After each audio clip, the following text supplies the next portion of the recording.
के लिए मैं उन्हें माफ कर चुका को भुगत लूंगा, लेकिन करने के लिए मेरे पास कुछ भी नहीं है। और मुझे नीचा दिखाने के लिए वक्त पर बात मत कर, मैं किसी के बारे में नहीं सोच रहा।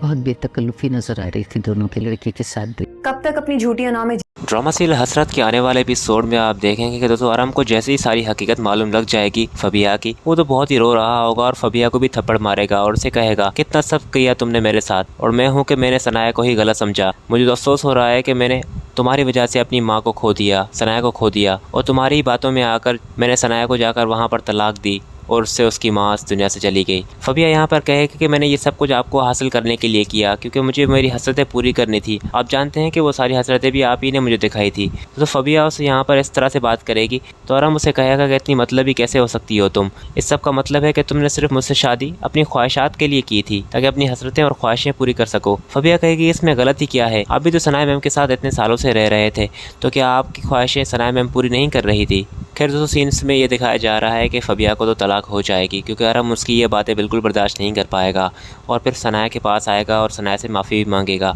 कि मुझसे बहुत बड़ी गलती हो गई, मैं फबिया की पूरी हकीकत जान चुका हूँ, उसकी वजह से मैंने बहुत नुकसान किया है तुम्हारा, शायद वो अब रिकवर भी नहीं हो सकता, पर हो सके तो मुझे माफ़ कर देना। तो सनाया उसे कहेगी कि मेरे सामने हाथ ना जोड़ें, क्योंकि चाहे आपने कितना भी कुछ किया हो मेरे साथ, और मेरा ज़मीर अब भी ये गवारा नहीं करता कि आप मेरे सामने हाथ जोड़कर खड़ा ही रहें। तो आराम यहाँ पे उससे माफ़ी मांग ही रहा होगा तो वो वहाँ से चली जाएगी और फिर सनाया के भाई और भाभी आ जाएंगे।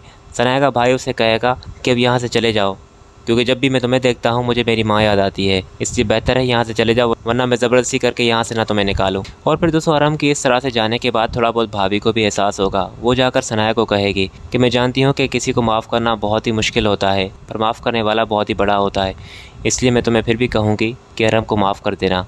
उसको जो सज़ा मिलनी थी वो मिल गई।